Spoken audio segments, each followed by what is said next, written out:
मुळात आपल्याला काही गोष्टी क्लिअर असायला हव्या. एखाद्या लाईनचं इक्वेशन जर आपल्याला लिहायचं असेल तर मुळात लाईनचे डिरेक्शन रेशोज माहिती असावे लागतात आणि त्याच्यावरच्या कुठल्या तरी एका पॉईंटचे कोऑर्डिनेट्स माहिती असतील तर सोपं झालं. फिक्स पॉईंट असल्यामुळे आपण त्याला x0 y0 z0 म्हणतो. मग याचं इक्वेशन काय असतं? x मायनस त्या पॉईंटचं x coordinate upon direction ratio, y minus y coordinate upon direction ratio equal to z minus z0 upon पर डिरेक्शन रेशो. हे झालं इक्वेशन ऑफ अ लाईन. आता एखादी लाईन माझी ह्याच्यामधून पास होते, ओरिजिनमधून पास होते, म्हणजे काय होईल? x0 0 झाला. सो हा झाला x upon a is equal to y minus 0 is equal to z upon c. Same पद्धतीनं.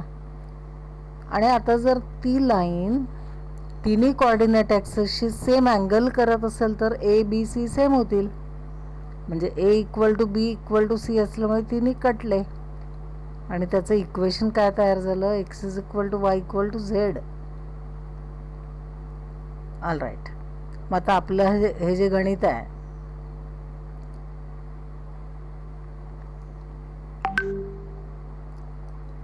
हे वाला, find the equation of the right circular cylinder of radius a whose axis passes through the origin and makes equal angle with the coordinate axis. हे आपल्याला काढायचं. मग आपण काय करूया? आपला सिलेंडर आपण घेतला, सिलेंडरवरती एक जनरल पॉईंट पी घेतलेला आहे. जनरल आहे म्हणजे त्याचे कोऑर्डिनेट्स एक्स वाय झेड झाले. ॲक्सिस काढला आपण, त्याचा ॲक्सिस पासेस थ्रू ओरिजिन दिसत आहे आणि या पॉईंट पी पासून आपण परपेंडिक्युलर टाकला याच्यावरती, त्याला आपण म्हणू पी डॅश. आता पी डॅशचे कोऑर्डिनेट्स आपल्याला हवेत. तर पूर्वी हा जो ॲक्सिस आहे that is making equal angles with the coordinate axis, त्याच्यामुळं त्याचे डिरेक्शन कोसाइन्स 1/√3 1/√3 1/√3 आपण लिहून काढलेत. पण आत्ता जसं सांगितलं x equal to y equal to z होतो, कारण हे सगळे सेम कॅन्सल होऊन जाणार आणि what we are getting is x is equal to y is equal to z आणि let us say it is some constant k. मग P डॅशचे कोऑर्डिनेट्स काय झाले? K comma k comma k. I hope कळतंय. आता आपल्याला काय माहिती आहे की डिस्टन्स पी पी डॅश म्हणजे रेडियस आहे त्या सिलेंडरची, ती किती दिली आहे? ए दिली आहे. मग आपण पी पी डॅश डिस्टन्स फॉर्म्युल्याने काढू शकतो आणि त्याचा स्क्वेअर किती आला? ए स्क्वेअर आला. व्हॅल्यूज त्याच्यात टाकल्या तर आपल्याला काय कळलं? X minus k bracket square plus y minus k bracket square plus z minus k bracket square is equal to a square असं कळून गेलं डिस्टन्स फॉर्म्युल्याने. सो आता आपल्याला काय करायचं आहे? ओ पी पी डॅश हा जो काही आपला राईट अँगल ट्रायंगल आहे तिथं पायथागोरसचा थिअरम वापरायचा. पायथागोरसच्या थिअरमने आपल्याला काय कळलं? आता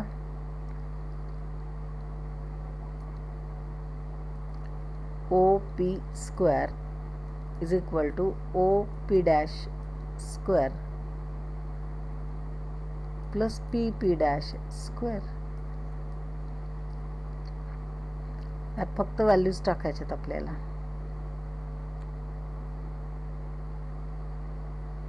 ओ पी स्क्वेअर काय येणार आहे डिस्टन्स फॉर्म्युल्याने? X square plus y square plus z square फक्त is equal to O P dash. O P dash square काय येणार आहे पुन्हा? K square plus k square plus k square आणि पी पी डॅश स्क्वेअर किती येणार आहे? A square. But I can replace this value here. आणि शेवटी आपल्याला के रिप्लेस करायचं आहे. के रिप्लेस करण्यासाठी तुम्ही इथे बघू शकताय काय करतो आपण. इथे ही व्हॅल्यू आहे. टीची value x plus y plus Z upon 3. टीची व्हॅल्यू कशी आली? एक्स plus y plus Z upon 3. कारण का? तर तो त्या ॲक्सिसवरचा पॉईंट आहे. टी टी टी आपण के के के घेतला. P M is perpendicular to the axis, त्याच्यामुळे डिरेक्शन रेशोज जे आहेत त्यांचं प्रॉडक्ट आपण केला तर त्याच्यावरनं आपल्याला के कळून जातो. Okay, let us